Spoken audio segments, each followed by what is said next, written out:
শুভ নববর্ষ। দর্শক, এই মুহূর্তে ওয়ান নিউজের পর্দায় যারা আছেন প্রত্যেককে জানাচ্ছি 1433-এর শুভেচ্ছা। আজকে বন্দনগরী চট্টগ্রামে শোভাযাত্রা, নাচ, গান এবং প্রতিপাঠের মধ্য দিয়ে ব্যাপকভাবে পালিত হচ্ছে এই শুভ নববর্ষ, নতুন বছরের প্রথম দিনটি। আমি আছি চট্টগ্রামের শিরিষতলায়, আপনাদের স্বাগত জানাচ্ছি শাহনাজ রিটন।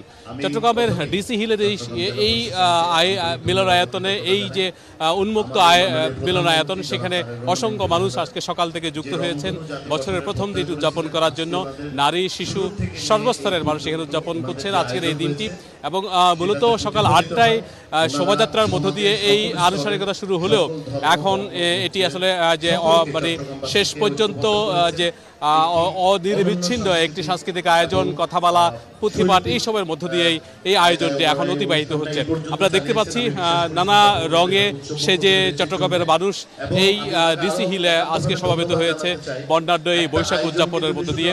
আমরা যদি দেখি, একটু আগে এখানে শিশুরা নৃত্য পরিবেশন করেছেন, নাচের ফাঁকে ফাঁকে গান ছিল, যে চিরায়ত গান, বাংলাদেশের সংস্কৃতির যে অবিচ্ছেদ্য অংশ হয়ে যাওয়া সেই এসো হে বৈশাখ এসো, সেই গানের মধ্য দিয়েই চট্টগ্রামে বরণ হয়েছে। তার আগে জাতীয় সঙ্গীত পরিবেশিত হয়েছে এবং এর ফাঁকে ফাঁকে কিন্তু কথা বলা চলছে। এই মুহূর্তে বক্তব্য রাখছেন মঞ্চের মধ্যে ভূমি প্রতিমন্ত্রী এবং পার্বত্য বিষয়ক, চট্টগ্রাম বিষয়ক প্রতিমন্ত্রী বীর মোহাম্মদ হেলাল উদ্দিন, এখানে স্থানীয় সংসদ সদস্য, চট্টগ্রামের বিভাগীয় কমিশনার, চট্টগ্রামের মেট্রোপলিটন পুলিশের কমিশনার, চট্টগ্রামের জেলা প্রশাসক এবং সর্বস্তরের যে ঊর্ধ্বতন কর্মকর্তারা এখানে উপস্থিত আছেন। একই সঙ্গে সাংস্কৃতিক ব্যক্তিবর্গ এবং সাধারণ মানুষ এখানে উপস্থিত আছেন।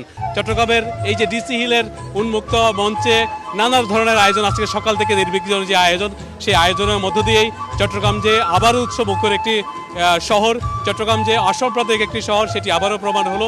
চট্টগ্রামের পহেলা বৈশাখের উদযাপন নিয়ে আমরা নিশ্চয়ই আবারও যুক্ত হব। দর্শক, আমার কাছে চট্টগ্রামের পহেলা বৈশাখের আয়োজন নিয়ে এইটুকু ছিল সর্বশেষ।